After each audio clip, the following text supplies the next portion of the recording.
بسم اللہ الرحمن الرحیم۔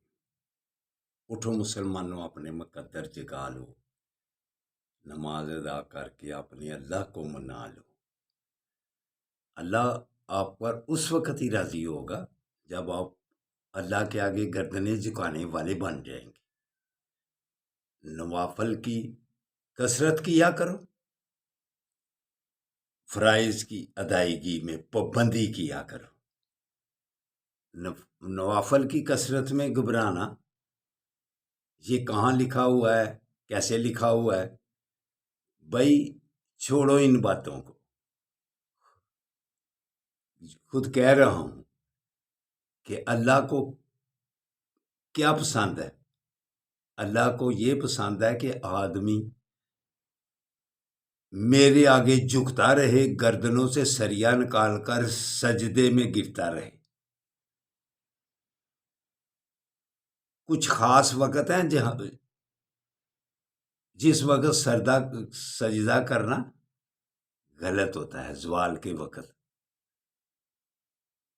وہ ٹائم اگر گزر جائے تو جس وقت جی چاہے اللہ کے آگے گردنیں جھکانا۔ اللہ کو سب سے جو چیز پسند ہے وہ سجدہ ہے، تو اس لیے نوافل کی کثرت کرو اور فرائض کی ادائیگی باقاعدگی سے کرو۔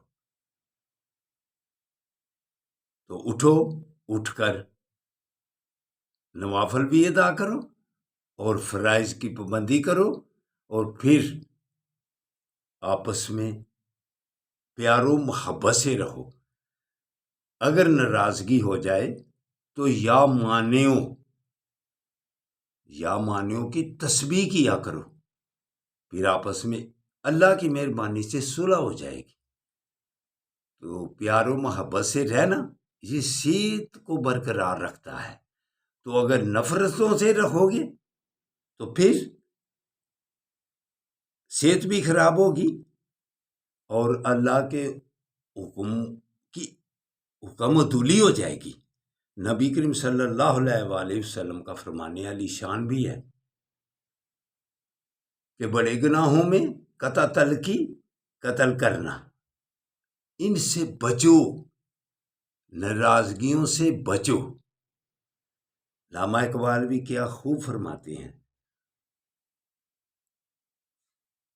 ہر لہجہ مومن کی نئی شان نئی آن، گفتار میں کردار میں اللہ کی برہان۔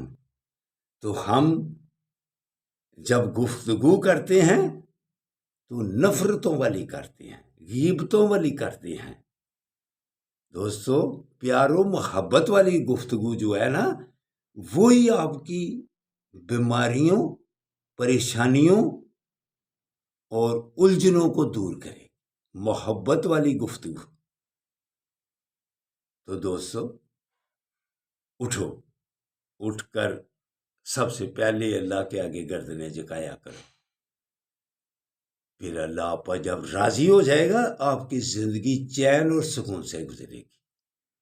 تو اٹھو، فلسطین والوں کے لیے خاص طور پر دعا کرو کہ یا اللہ ان پر ظلم جو ہو رہا ہے وہ ہمارے بڑوں کو ایسا شعور دے کہ ان کے لیے عملی اقدامات کچھ کر سکے۔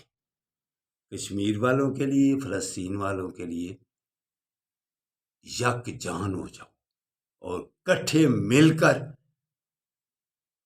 دشمن قوتوں کا مقابلہ کرو۔